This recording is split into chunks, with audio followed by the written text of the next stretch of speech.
হ্যাঁ, এই ভিডিওটা দেখেন। এই ভিডিওটা কি বলে শুনেন, সবগুলা শুনে তারপর কমেন্ট করবেন, শেয়ার করবেন সবাইকে। আইনে আপনি আমাকে এখানে বাধা দিচ্ছেন। আমরা বুঝতেছি স্যার, আমরা আমাদের সীমানা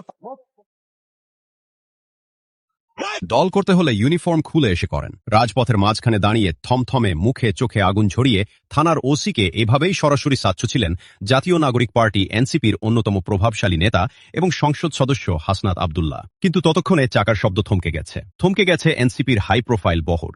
আজ 29 জুলাই বুধবার বিকেলের দিকে মৌলিবাজারের সার্কিট হাউস থেকে হবিগঞ্জের অভিমুখে রওনা দিয়েছিল এনসিপির শীর্ষ নেতাদের গাড়িবহর। কিন্তু শ্রীমঙ্গল উপজেলার শাহিস্তাগঞ্জ শ্রীমঙ্গল সড়কের চাকুন্না ভাস্কর্য এলাকায় পৌঁছাতেই তাদের সামনে এসে দাঁড়ায় পুলিশের তৈরি করা লৌহ কপাট এবং ট্রাকের বিশাল ব্যারিকেড। সড়ক বন্ধ, দুপাশে শত শত গাড়ির দীর্ঘ জটলা। গাড়ি থেকে নেমেই ক্ষোভে ফেটে পড়েন এনসিপির আহ্বায়ক এবং জাতীয় সংসদের বৃহদলীয় চিফ হিফ নাহিদ ইসলাম, উত্তরাঞ্চলের মুখ্য সংগঠক শারজি আলম, দক্ষিণাঞ্চলের মুখ্য সংগঠক হাসনাত আব্দুল্লাহ, মুখ্য সমন্বয়ক নাসির উদ্দিন পাটোয়ারি এবং সংসদ সদস্য ডাক্তার মাহমুদ আমেতিও সে সময় উপস্থিত ছিলেন।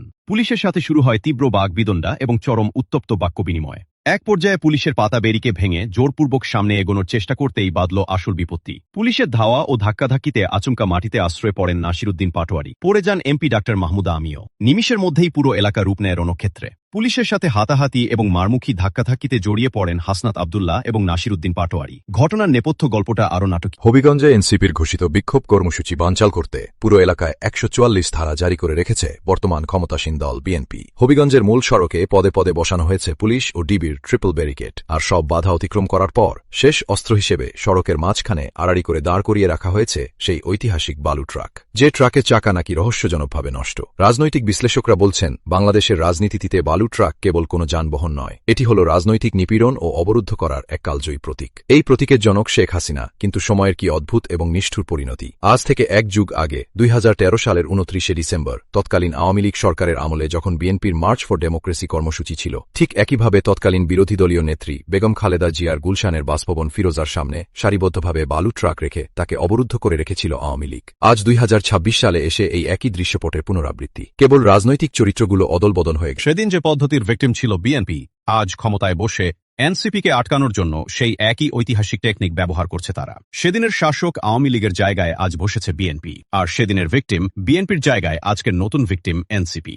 যদিও মৌলভীবাজারের সহকারী পুলিশ সুপার মোহাম্মদ ওয়াহিদুজ্জামান রাজু দায়সারাভাবে দাবি করছেন নিরাপত্তাজনিত কারণেই নাকি তাদের আটকে দেওয়া হয়েছে, তবে এই রাজপথের উত্তেজনার চেয়েও বড় থ্রিলার জমে উঠেছে পর্দার আড়ালে। মৌলভীবাজার ও শ্রীমঙ্গলে এনসিপির শীর্ষ নেতারা যখন চরম পুলিশি বাধার মুখে প্রয়োহিত ও অবরুদ্ধ হচ্ছেন, তখন কিন্তু আগের মতো তাদের সমর্থনে রাজপথে ছুটে আসেনি স্থানীয় জামাত শিবিরের নেতাকর্মীরা। কারণ একটাই, আজ হঠাৎ করেই বাতাসে ভেসে বেড়াচ্ছে জামায়াতের সাথে এনসিপির জোট ভাঙ্গনের জল্পনা কল্পনা। বিভিন্ন গণমাধ্যমে এটি প্রকাশ পেয়েছে, আর এই খবরের পর থেকেই এনসিপির প্রতি জামায়াত শিবিরের সেই পুরনো আন্তরিকতা, রাজপথের নিরাপত্তা ছাতা যেন এক রাতেই গায়েব হয়ে গেছে। ফলে এনসিপির এখানে কোকর্মী সংকটে ভুগছে এবং মাত্র 10 থেকে 15-20 জন কর্মী নিয়ে তারা লড়াই করছে। রাজনীতি সচেতন বিশ্লেষকদের মতে, এনসিপি যদি রাজনৈতিকভাবে দূরদর্শী হতো, তবে ডাক্তার শফিকুর রহমান যতদিন জাতীয় সংসদে বিদলীয় নেতা হিসেবে আছেন, ততদিন অন্তত জামাতকে চটাত না। কিন্তু এনসিপির ভেতরের বামপন্থী ও অতি বিপ্লবী গোষ্ঠীগুলোর চাপ এবং এজেন্ডা বাস্তবায়ন করতে গিয়ে জামাত জোর থেকে ছিটকে পড়লে তাদের অবস্থা হবে রাজনীতিতে চরমোনাই পীরের মতো একা এবং বিচ্ছিন্ন। আর অন্যদিকে দীর্ঘদিনের রাজনৈতিক অভিভাবক জামায়াতের সাথে দর কষাকষিতে শোচনীয় পরাজয়।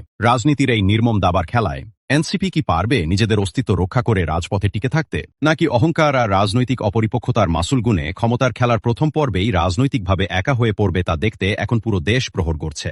দর্শক, পুরো বিষয়টিকে আপনি কিভাবে দেখছেন জানান মন্তব্যের ঘরে। আর এই চ্যানেলে নতুন হলে অবশ্যই সাবস্ক্রাইব করুন এবং বেল আইকনটি বাজিয়ে রাখুন, যাতে পরবর্তী ভিডিওর নোটিফিকেশন আপনি পান।